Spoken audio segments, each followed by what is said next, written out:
الحمد لله نحمده ونستعينه ونستغفره ونؤمن به ونتوكل عليه ونعوذ بالله من شرور أنفسنا ومن سيئات أعمالنا من يهدي الله فلا مضل له ومن يضلل فلا هادي له ونشهد أن لا إله إلا الله وحده لا شريك له وأشهد أن سيدنا ونبينا ومولانا محمدا عبده ورسوله أرسله بالحق بشيرا ونذيرا وداعيا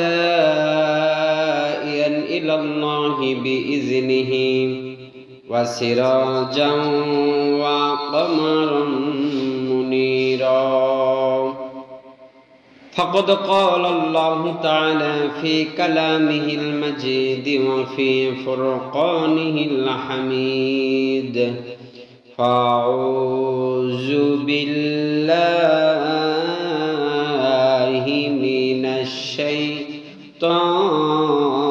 الرجيم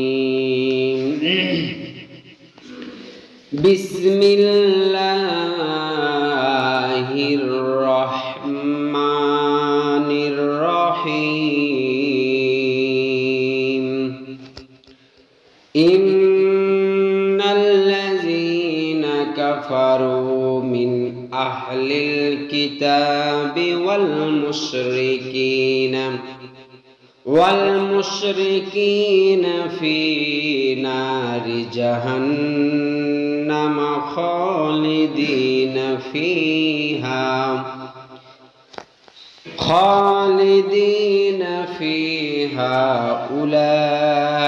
أولئك هم شر البرية إن الذين آمنوا وعملوا الصالحات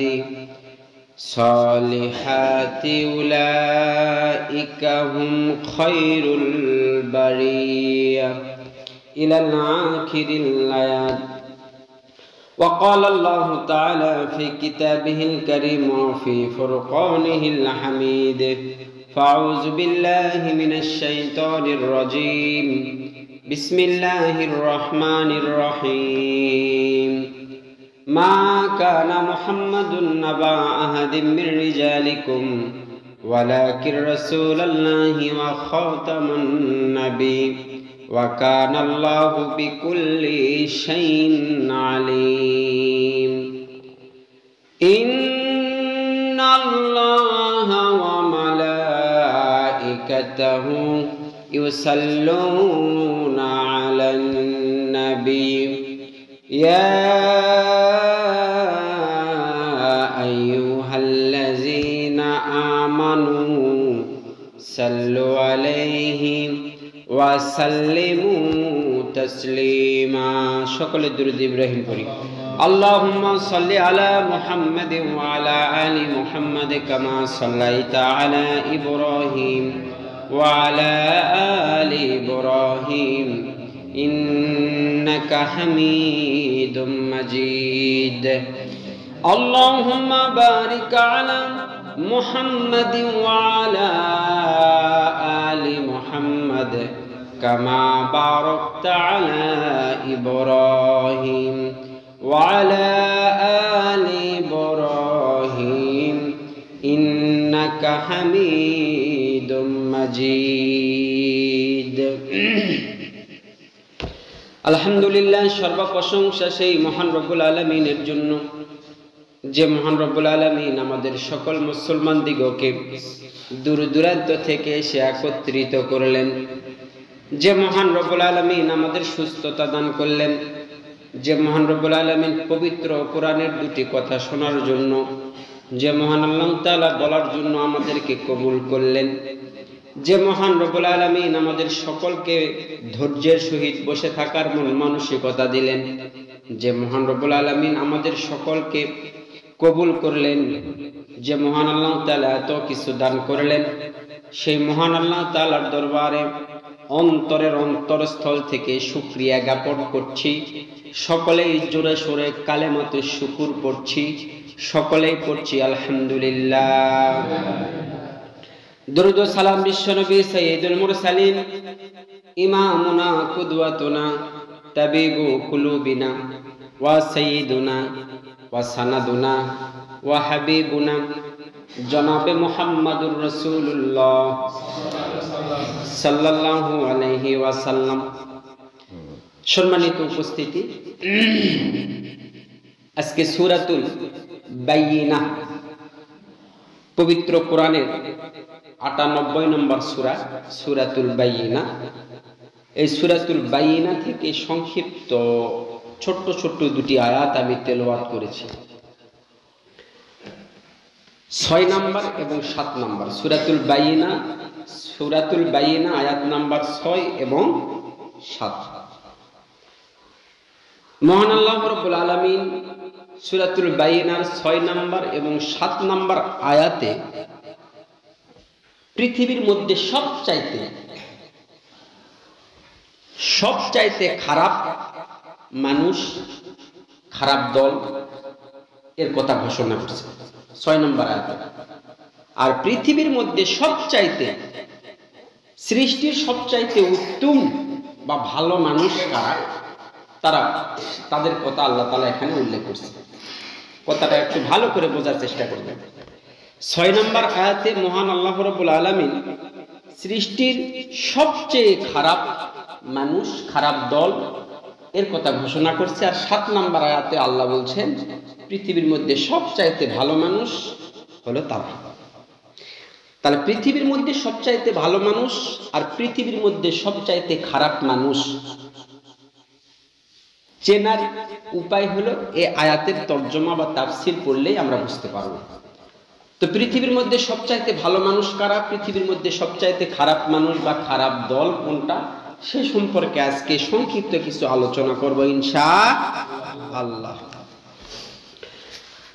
সম্মানিত হাজিরিন, মহান আল্লাহ রাব্বুল আলামিন সূরাতুল বাইয়িনার ৬ নম্বর আয়াতে বলছেন ইন্নাল্লাযিনা কাফারু মিন আহলিল কিতাব ওয়াল মুশরিকিনা। ইন্নাল্লাযিনা কাফারু, নিশ্চয় যারা অস্বীকার করেছে, অতি নিশ্চয় তারাই হলো কাফের। মিন আহলিল কিতাব, আহলে কিতাব ও মুশরিকদের মধ্যে, ওয়াল মুশরিকিনা, আহলে কিতাব ও মুশরিকদের মধ্যে যারা কুফরি করেছে, মহান আল্লাহ তাআলা বলছেন নিশ্চয় দোজখের আগুনে ও সেখানে স্থায়ীভাবে তারা থাকবে। কারা থাকবে? যারা আহলে কিতাব ও মুশরিকদের মধ্যে যারা কুফরি করছে। যারা কুফরি করছে তারা জাহান্নামের আগুনে চিরকাল থাকবে। মহান আল্লাহ রাব্বুল আলামিন এবার বলছেন উলাইকা হুম শাররুল বারিয়া, উলাইকা হুম শাররুল বারিয়া। আল্লাহ বলছেন উলাইকা হুম, আসলে তো তারাই হুম শাররুল বারিয়া, এরাই হলো সৃষ্টির মধ্যে সবচাইতে খারাপ মানুষ। যে সকল আহলে কিতাব ও মুশরিকরা যারা সেই সময় এবং বর্তমান সময়ে যারা কুফরি করছে, আল্লাহ বলছেন উলাইকা হুম শাররুল বারিয়া, তারা হলো পৃথিবীর মধ্যে সবচাইতে খারাপ মানুষ, খারাপ দল। তাহলে কুফরি এমন একটি কাজ, এমন একটি বিষয়, যে কোনো মুহূর্তে একজন মানুষ মুমিন থেকে কাফের হতে পারে। তার কিছু চলাফেরার কারণে, তার কিছু আচার আচরণের কারণে, তার কিছু নিয়মতান্ত্রিক ভাবে চলতে গিয়ে কিছু হঠাৎ করে না জেনেও হতে পারে। আচ্ছা, এই আলোচনাটা পরে করছি। এবার মহান আল্লাহ রাব্বুল আলামিন বলছেন ইন্নাল্লাযিনা আমানু, কিন্তু নিশ্চয় যারা ঈমান এনেছে, ওয়া আমিলুস সলিহাত, এবং এদের মধ্যে যারা ঈমান এনেছে ওয়া আমিলুস সলিহাত, যারা সৎ কাজ করছে, যারা ভালো কাজ করছে। এবার আল্লাহ তাদের পরিচয় দিতে গিয়ে বলেন উলাইকা হুম খায়রুল বারিয়া, তারাই সৃষ্টির মধ্যে সবচাইতে ভালো মানুষ। পড়েন সুবহানাল্লাহ। তাহলে সৃষ্টির মধ্যে সবচাইতে খারাপ কে সেটা জানলাম, সৃষ্টির মধ্যে সৃষ্টিকুলের মধ্যে সবচাইতে খারাপ কে সেটাও জানলাম, সৃষ্টিকুলের মধ্যে সবচাইতে ভালো কে সেটাও জানলাম। মহান আল্লাহ রাব্বুল আলামিন ৭ নম্বর আয়াতে সুন্দর করে বলে দিলেন ইন্নাল্লাযীনা আমানু ওয়া আমিলুস সলিহাতি উলাইকা হুম খায়রুল বারিয়া। খায়রুল বারিয়া আর শাররুল বারিয়া। খায়রুল বারিয়া তারা হলো পৃথিবীর মধ্যে সবচাইতে, মানে সৃষ্টির মধ্যে, পৃথিবীর মধ্যে নয়, সৃষ্টিকুলের মধ্যে। সৃষ্টিকুল বলতে এখানে আমাদের আগে যারা ইতি হয়, যারা কবরে শুয়ে গেছে, আদম থেকে শুরু করে শেষ নবীর শেষ উম্মত পর্যন্ত সৃষ্টিকুলের মধ্যে সবচাইতে আল্লাহর কাছে প্রিয় হলো আমানু ওয়া আমিলুস সলিহাত, যারা আল্লাহর উপর ঈমান আনে, ওয়া আমিলুস সলিহাত, যারা ভালো কাজের উপরে কাজ করে, ভালো কাজ করে। আল্লাহ বলছেন তারা সৃষ্টিকুলের মধ্যে সবচাইতে উত্তম। পড়েন সুবহানাল্লাহ। এর থেকে আর কি হতে পারে? সম্মানিত হাজিরিন, যারা ঈমান আনে তারা প্রকৃত ঈমানদার। আর ঈমান এমন একটি গুরুত্বপূর্ণ জিনিস, ঈমান হলো জিহ্বার মতো। আমাদের যে জিহ্বা আছে, এই জিহ্বার মতো। জিহ্বা যদি আপনার নষ্ট হয়ে যায়, কোন ধরনের কোন খাবারের স্বাদ আপনি পাবেন না। জিহ্বাতে যদি ঘা হয়, আপনি কোনো খাবারের স্বাদ পাবেন না, খাওয়ার ইচ্ছা হবে না। জিহ্বা যদি আপনার পচে যায়, জিহ্বা যদি আপনার একদম নষ্ট হয়ে যায়, কোনো খাবারে যতই দামি খাবার আপনার সামনে উপস্থাপন করা হোক না কেন, আপনার কোনো খাবারের স্বাদ আপনার অন্তরে বা মুখে পাবেন না, আপনি কোনো স্বাদ অনুভব করতে পারবেন না। তো ঈমান হলো এমন একটি জিনিস, ওই জিহ্বার মতো। ঈমান যদি আপনার না থাকে, যদি ঈমান আপনার না থাকে, তাহলে কোনো ইবাদত করে আপনি শান্তি পাবেন। যদি মানুষের জিহ্বা ভালো থাকে, যদি মিষ্টি তাকে দেওয়া হয়, মিষ্টি খেলে যেমন মিষ্টির একটি স্বাদ আছে, ঝাল খেলে ঝালের, আর যেমন মরিচ খেলে যেমন একটি ঝাল পাওয়া যায়, ঝালের স্বাদ আছে। যে কোনো একটি গাছের পাতা আপনি জিহ্বাতে দিবেন, তারও একটি স্বাদ আছে। আপনি বুঝতে পারেন, আপনি অনুভব করতে পারেন, প্রতিটা জিনিসের একটি স্বাদ আছে। কিন্তু আপনার জিহ্বা যদি একদম পচে যায়, নষ্ট হয়ে যায়, আপনি যদি জিহ্বার রোগাক্রান্ত রোগে ভোগেন, তাহলে আপনার কাছে পৃথিবীর কোনো স্বাদই ভালো লাগবে না, সবকিছু একই রকম লাগবে, সবকিছু একই রকম লাগবে। ঠিক তেমনি ভাবে ঈমান হলো এমন একটি জিনিস, যার ঈমান নাই, নামাজ পড়েও ভালো লাগবে না। নামাজ পড়ে নামাজের যে একটি শান্তি, নামাজ পড়লে যে একটি প্রশান্তি বা শান্তি লাভ করা যায়, সেটাও আপনি পাবেন না। হজ করলে হজের একটি শান্তি আছে, একটি অনুভব করতে পারেন, সে অনুভব আপনার কোনোদিন আসবে না যদি আপনার ঈমান ঠিক না থাকে। যদি আপনি যাকাত প্রদান করেন, যাকাত প্রদান করলে একটি প্রশান্তি লাভ হয় মানুষের। যে কোনো ইবাদতের একটি কি আছে? শান্তি আছে। যারা কঠিন শীতের মধ্যে দাঁড়িয়ে থেকে তাহাজ্জুদের নামাজ আদায় করে, তার সেই ইবাদত করে তারা একটা শান্তি পায়, সে ইবাদত করেও একটা শান্তি পায়। জুমার নামাজের দিনে, জুমার দিনে, শুক্রবার দিনে আগে ভাগা মসজিদে এসে সামনের কাতার দখল করে নিয়ে বসা, এর একটা আনন্দ আছে। এই আনন্দ আবার সবাই বুঝবে না।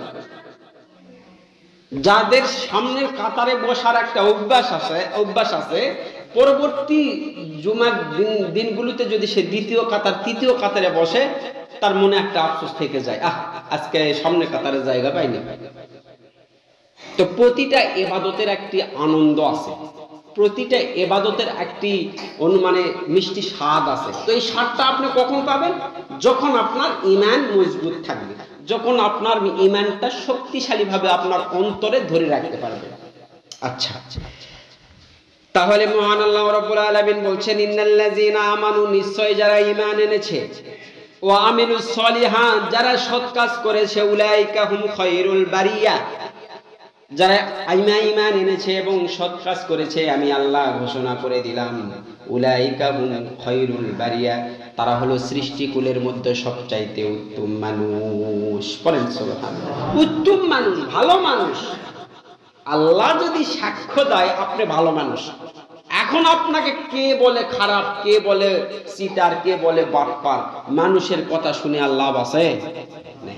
আল্লাহ বলছেন খায়রুল বারিয়া, আপনি উত্তম সৃষ্টিকুলের মধ্যে আপনি সেরা। তাহলে এই যে 10-15 মিনিটের বক্তব্য যে দিলাম, এই বক্তব্য থেকে আমি কি বুঝাতে চাইলাম? আমি বুঝাতে চাইলাম এটাই যে আল্লাহ সৃষ্টিকুলের মধ্যে সবচাইতে খারাপ মানুষ বলছেন তারাই, তাদেরকে যে সকল যারা কুফরি করে, যারা কুফরি করে তারা হলো পৃথিবীর মধ্যে সৃষ্টিকুলের মধ্যে খারাপ মানুষ। আর ভালো মানুষ আল্লাহ কাদেরকে বলছেন? ও আমি আমানু ও আমিলুস সলিহাত, যারা আল্লাহ এবং রাসূলের প্রতি ঈমান আনে এবং ভালো কাজ করে, এরা হলো পৃথিবীর মধ্যে সবচাইতে উত্তম মানুষ, সৃষ্টিকুলের মধ্যে উত্তম মানুষ। এই 15 মিনিটের বক্তৃতায় আমি এটাই বুঝাতে চাইলাম। আচ্ছা, এখন আসে এটাও বুঝাতে চাইলাম যে ঈমান হলো জিহ্বার মতো। জিহ্বা যদি আপনার নষ্ট হয়ে যায়, যে খাবারে মুখে দেন কোনো খাবারের স্বাদ আপনি পাবেন না। তো ঈমান যদি আপনার নষ্ট হয়ে যায়, যে ইবাদতই করেন না কেন, ওই ইবাদতের মজা নেই। পৃথিবীর জমিনে যারা খারাপ কাজ করে, যারা মজা নিতে চায়, মহান আল্লাহ রাব্বুল আলামিন তাদেরকে খারাপ কাজের মাধ্যমে মজা দিয়ে থাকেন। কেউ যদি মনে করেন ফয়দাবাজ গ্রামে একটি কনসার্টের অনুষ্ঠান করি, ফয়দাবাজ গ্রামে একটি যাত্রা পালার অনুষ্ঠান করি, তাতে করে অনেক মজা পাওয়া যায়, তবে যারা খারাপ কাজের মাধ্যমে মজা নিতে চায়, মহান আল্লাহ তাআলা তাদের খারাপ কাজ ছাড়া ভালো কাজের মধ্যে মজা দেন না। নামাজ পড়লে 2 রাকাত নামাজের মধ্যে দাঁড়িয়ে সূরা কারাত আপনি পড়ছেন সুন্দর করে, যারা নামাজের মাধ্যমে আল্লাহর কাছে শান্তি চায়, আল্লাহ বলছেন আমি তাদেরকে নামাজের মধ্যেই শান্তি দিয়ে থাকি। পড়েন সুবহানাল্লাহ। যারা বিভিন্ন ধরনের খারাপ কাজ করে শান্তি নিতে চায়, রাসূল বলেন আল্লাহ তাদেরকে ওইভাবেই শান্তি দিয়ে থাকে। তবে এখানে একটি পার্থক্য আছে, যারা ভালো কাজ করে নামাজ ইবাদত করে যারা প্রশান্তি লাভ করতে চায়, ভালো কাজ করে যারা আল্লাহর কাছ থেকে শান্তি পেয়েছে, তারা কোনোদিন খারাপ কাজ করে ওই শান্তি পাবে।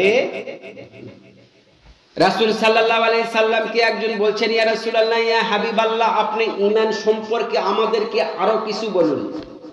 ঈমান সম্পর্কে আমরা অনেক কিছু জানি, আপনি বলেছেন, তো ঈমান সম্পর্কে আপনি আরো কিছু বলুন। রাসূল সাল্লাল্লাহু আলাইহি সাল্লাম বলেন, কোন মানুষ যখন খারাপ কাজ করে যখন তার অন্তর খারাপ হয়ে যায়। রাসূল সাল্লাল্লাহু আলাইহি সাল্লাম বলছেন যে কোন ব্যক্তি যদি খারাপ কাজ করে, কথাটা ভালো করে বোঝেন, খুব ভারী কথা, খুব জ্ঞানগর্ভ কথা। রাসূল বলছেন কোন ব্যক্তি যদি খারাপ কাজ করে তার অন্তরে টেনশন একটা ভাব হয়, খারাপ কাজ করার পরে তার অন্তরে মানে অশান্তি এটা লাগে, তবে তার অন্তরে এখনো পর্যন্ত ঈমান আছে। পড়েন সুবহানাল্লাহ।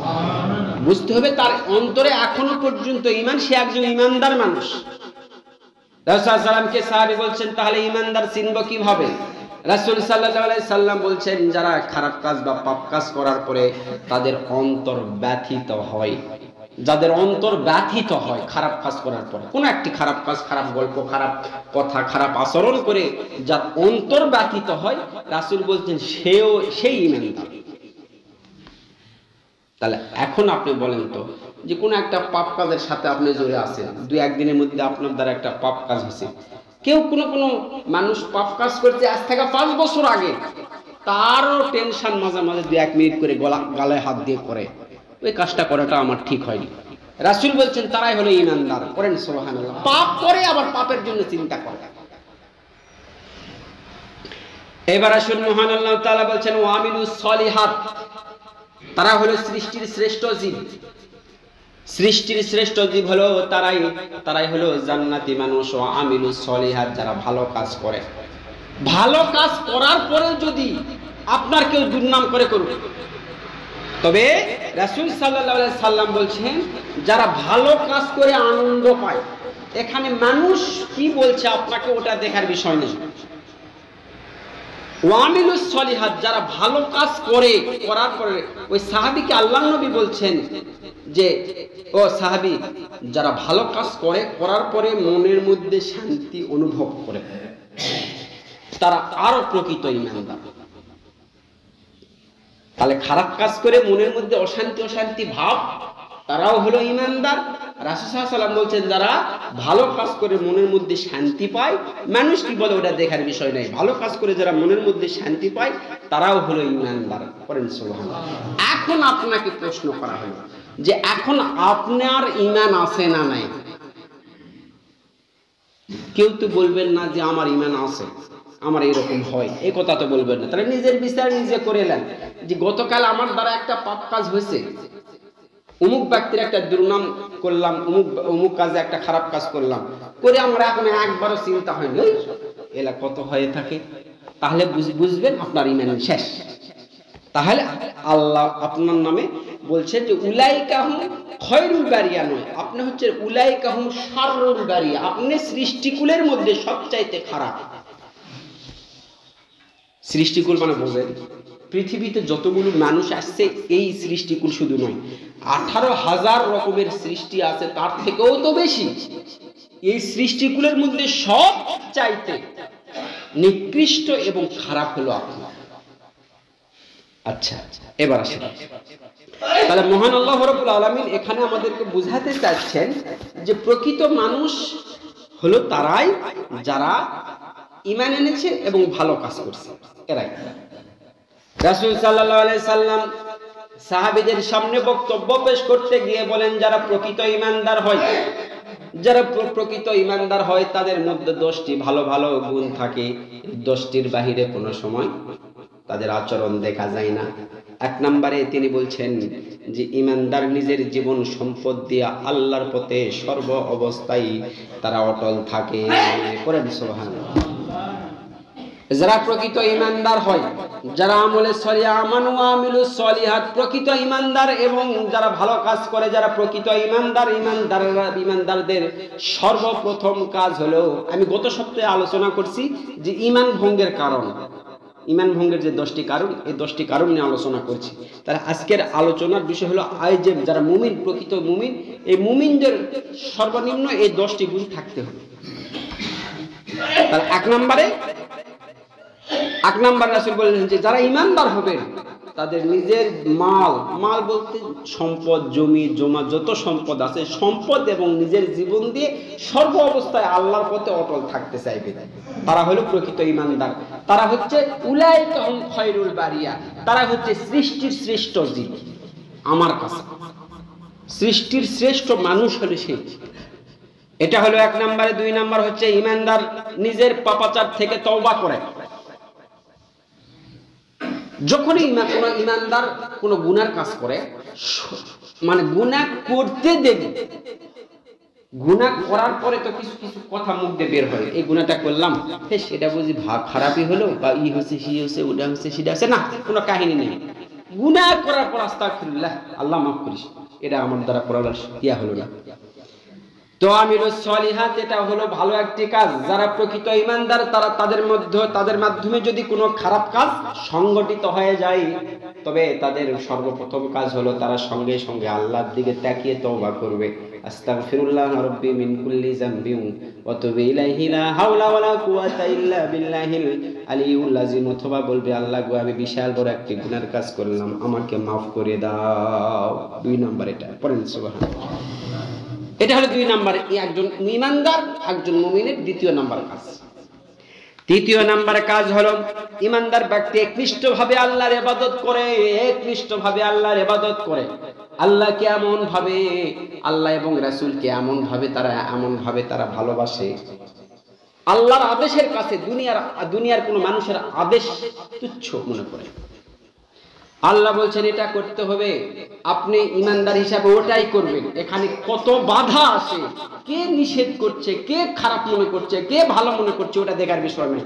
একনিষ্ঠভাবে যারা ঈমানদার, একনিষ্ঠভাবে আল্লাহ এবং রাসূলের পথ ছাড়া অন্য পথে হাঁটবে না, যারা আল্লাহর সর্বপ্রথমে কোরআনের হুকুম দেখবেন, কোরআনে এই হুকুমটা আছে, এটা আমাকে পালন করতেই হবে। এতে কোন মানুষ খারাপ বলছে, কোন মানুষ ভালো বলছে, ওটা দেখার বিষয় নেই। সম্মানিত হাজিরিন, তৃতীয় নাম্বার। চতুর্থ নাম্বার হচ্ছে ইমানদার সুখে দুঃখে আল্লাহর প্রশংসা করে। যারা সর্ব অবস্থায় আল্লাহর প্রশংসা করে, রাসূল সাল্লাল্লাহু আলাইহি সাল্লাম বলছেন, সুখে থাকুক দুঃখে থাকুক বা যে অবস্থায় থাকুক না কেন, যারা ইমানদার হবেন তারা সর্ব অবস্থায় আল্লাহর শুকরিয়া আদায় করবে। তারা কোনো সময় আল্লাহর পথ থেকে দূরে যাওয়ার কোনো চিন্তা করবে না। সুখে থাকুক দুঃখে থাকুক, সর্ব অবস্থায় আল্লাহর শুকরিয়া, আলহামদুলিল্লাহ। কি হয়েছে? এই বিপদ, আলহামদুলিল্লাহ। তাহলে যারা ইমানদার, আপনি যদি নিজে ইমানদার হয়ে থাকেন, এটা আমাকে ইমাম সাহেবের মুখ থেকে শোনার দরকার নাই। আপনি ইমানদার কিনা সেটা আপনি নিজে চেক করুন। যে কোনো বিপদ আসলে আপনার মুখ থেকে আগে সর্বপ্রথমেই বের হবে আলহামদুলিল্লাহ। কোনো সুখ দুঃখে কোটি টাকার মালিক হয়ে গেলেন, আলহামদুলিল্লাহ। কোটি টাকা মার গেল, আলহামদুলিল্লাহ। হযরত খেয়ে পড়ে যায়, পা ভাঙে গেল, আলহামদুলিল্লাহ। রাসূল সাল্লাল্লাহু আলাইহি সাল্লাম তিনি বলেন, সর্ব অবস্থাতেই যারা আল্লাহর কাছে সুখে এবং দুঃখে আল্লাহর প্রশংসা করে, তাদের মতো খাঁটি ঈমানদার এই সৃষ্টিকুলের মধ্যে আর কেউ হতে পারে না। বলেন সুবহানাল্লাহ। সৃষ্টিকুলের মধ্যে আর কেউ, খায়রুল বারিয়া, তারা হলো সৃষ্টির শ্রেষ্ঠ জীব। সুখে দুঃখে সর্ব অবস্থায় প্রশংসা, এটা হলো আপনার 4 নাম্বার। 5 নাম্বার বলা হচ্ছে মুমিন ব্যক্তি সিয়াম পালন করে এবং আল্লাহর পথে দেশ বিদেশ ভ্রমণ করে। যারা ইমানদার হবেন তারা সর্ব অবস্থায় রমজানের রোজা পালন করবে। শুধু রমজানের রোজা নয়, তারা যে কোনো ভালো কাজ করলে আল্লাহর কাছে মানত করে রোজা দিয়ে। কি দিয়ে? রোজা দিয়ে। আল্লাহ, আমি একটা নিয়ত করলাম, আমার যদি একটা মেয়ে সন্তান হয় তাহলে আমি আজকে রোজা, আমার মেয়ে সন্তান হওয়া মাত্র আমি মানত করলাম আমি রোজা থাকবো। পড়েন সুবহানাল্লাহ। আমাদের সমাজের মধ্যে কিছু মানুষ আছে, ছেলের জন্মদিন মেয়ের জন্মদিন ওটা করে এটা করে সেটা করে টাকা খরচ করে, কিন্তু উত্তম মানত হলো রোজা থাকা। আপনার সন্তানের কি জন্মদিন, একটা আনন্দ করতে হবে, না করলে হবে না, রোজা থাকা। মানত সবচাইতে গুরুত্বপূর্ণ ইবাদত হলো, মানতের সবচাইতে গুরুত্বপূর্ণ ইবাদত হলো রোজা থাকা। আপনার সংসারে 1 লাখ টাকা ঢুকলো কোন একটা কারণে, বা নিয়ত করছেন যে আমি নিয়ত করলাম সামনের মাসে ওটা পাওয়ার কথা, যদি আমি পাই তাহলে আমি একটি রোজা থাকব। কারণ সামনে যে শুভক্ষণটা আসে এটা স্বয়ং আল্লাহর তরফ থেকে আসে। আর আল্লাহকে রাজি খুশি করার জন্য রমজানের রোজার মতো বা এমনি নফল রোজার মতো কোনো মাধ্যম আর কিছু কোনো ইবাদতই হতে পারে না। আমি মেম্বারে দাঁড়াইছি, মেম্বারে জিততে পারলে আমি 10টা রোজা থাকবো, মানত হবে রোজা দিয়ে, গুরুত্বপূর্ণ ইবাদত। আমি অমুক নিয়তটা করছি, নিয়তটা পূরণ হলে 1 কেজি খাগড়াই দিব মসজিদে, ওই মানতের দরকার নাই। মাস্তান নিয়ে যাবো 2টা খাসি, দরকার নাই। উত্তম মানত হবে রমজানের রোজা থাকা। রোজা থেকে যে কোনো কথা, যে কোনো আপনার মানত করেন না কেন, যে কোনো মানত, রোজা থাকবে শেষ, উত্তম মানত হলো এটা। তাহলে 5 নাম্বার, একজন মুমিনের শর্ত হলো, মুমিন যারা হবেন তারা কথায় কথায় রোজা থাকবেন। শুধু রমজানের রোজা তা কিন্তু নয়, ওটা তো বাদ দেওয়াই যাবে না। এরপরে হলো যে কোনো কথায় কথা সে ব্যক্তি রোজার নিয়ত করবে। এবার 6 নম্বরে বলা হয়েছে ইমানদারেরা রুকু করবে। রুকু মানে বুঝেন, রুকু মানে নামাজ। এখানে সেজদার কথা না বলে রুকুর কথা কেন বললেন, জানার দরকার আছে না নাই? আল্লাহ বলছেন যারা মুমিন তারা রুকু করবে। আচ্ছা, রুকুর কথা এই জন্য এর আগে আমি বলছিলাম, হয়তো বা আজ থেকে বহুদিন আগের এই কথাটা বলছিলাম কোন এক বক্তৃতায়। আল্লাহ সেজদার কথা না বলে রুকুর কথা এখানে কেন বলছেন শোনেন। হিন্দু খ্রিস্টান বৌদ্ধ সবাই সেজদা করে, তো কোরআনের ভাষা থেকে আমরা জানতে পারি ইহুদি খ্রিস্টানরা যা করে তার বিপরীতে তোমরা করে। ইহুদিরাও তারা রোজা থাকে, তোমরা রোজা থাকো, কিন্তু তোমাদের রোজার মধ্যে কি আছে? ইফতার আছে। তো যাই হোক, তো মহান আল্লাহ তাআলা এখানে রাসূলের মাধ্যমে আমাদেরকে জানালেন যে তোমরা রুকু করো। হিন্দুরাও সেজদা করে তাদের দেবতাকে, অন্যান্য ধর্মের মানুষেরাও তাদের দেবতাকে সেজদা করে, কিন্তু সেজদা করার আগে তারা রুকু করে না। আর আমাদের নিয়ম হলো সেজদা করার পূর্বে রুকু করতে হবে। তো এই জন্য যারা সেজদা করবে তারা রুকু করবে, যারা রুকু করবে তারা সেজদা করবে, আর সেজদার আগে যারা রুকু করবে তাদের তাদের সিজদাটা স্বয়ং আল্লাহর কাছে পৌঁছে যায়। পড়েন সুবহানাল্লাহ। এই জন্য কোরআনের ভাষায় বলা হয়েছে ওয়ারকাউ মা'আর রাকিঈন, ওয়ারকাউ মা'আর রাকিঈন, তোমরা রুকুকারীদের সাথে রুকু করো। বরং সেজদাকারীদের সাথে সেজদা যদি করার কথা আল্লাহ বলতেন তো হিন্দুরাও সেজদা করে, তাদের সাথে যাই আমরাও সেজদা করি, কিন্তু আল্লাহ বলছেন ওয়ারকাউ মা'আর রাকিঈন, তোমরা রুকুকারীদের সাথে রুকু করো, কারণ যারা রুকু করে তারা সেজদাও করে। পড়েন সুবহানাল্লাহ। আচ্ছা, আল্লাহ বলছেন ওয়ারকাউ মা'আর রাকিঈন, তোমরা রুকুকারীদের সঙ্গে রুকু করো, আর যারা ঈমানদার তারা রুকুকারীদের সঙ্গে রুকু করবে। এটা হলো 6 নাম্বার। 7 নাম্বার বলা হয়েছে তারা ঈমান এবং অনুগত্যের প্রতি মানুষকে আহ্বান করে। এতক্ষণ পর্যন্ত যে কথাগুলো হলো এগুলো সৎ উপদেশ, আমিলুস সলিহাত, এগুলো হচ্ছে উত্তম বা ভালো কাজ। এইবার আপনি তো এতক্ষণ পর্যন্ত ভালো কাজের সাথে সম্পৃক্ত থাকলেন, এটা আপনি বুঝবেন, কিন্তু এখন বলা হচ্ছে তারাও ঈমানদার, তারাও ঈমানদার, এবং ঈমানদারদের মূল কাজ হলো এটাও যে সে যেটা করবে অন্যকে আবার উপদেশ দিবে। পড়েন সুবহানাল্লাহ। আপনি নামাজ পড়েন আর একজন নামাজ পড়ার উপদেশ দেন।